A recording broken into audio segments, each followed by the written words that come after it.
The idea didn't go away, and eventually I realized this wasn't just a random dream, it was a calling.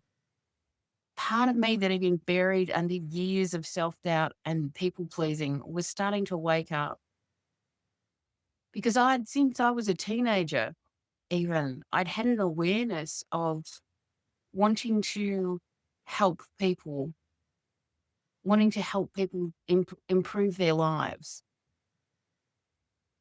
And when I finally took the leap, it didn't happen all at once. It started really badly and I procrastinated.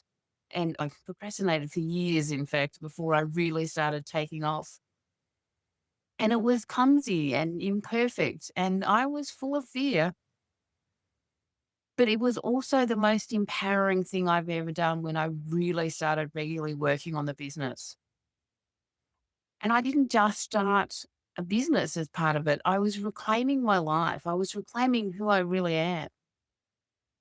So if you're feeling stuck in a job that's draining you, if you have this inner voice whispering, you are made for more, you are absolutely in the right place today.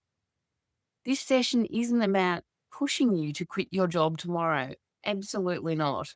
I had my business going for a long while before I finally quit my day job. But what this is about is helping you start moving intentionally and courageously towards the life and business you know you were meant for. And before I go any further on this, I want to ask you, have you ever had that quiet voice inside whisper something, there's something more for me than this, but you've been too scared to listen to that voice?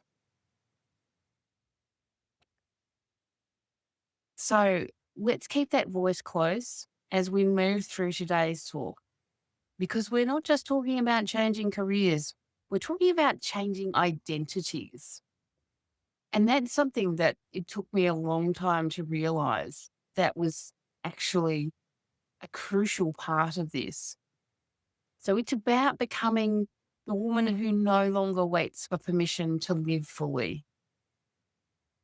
So let's start talking about something most people don't realize when they start their dream about building their own business. Making the leap from employee to entrepreneur isn't just a career change, it is an identity shift.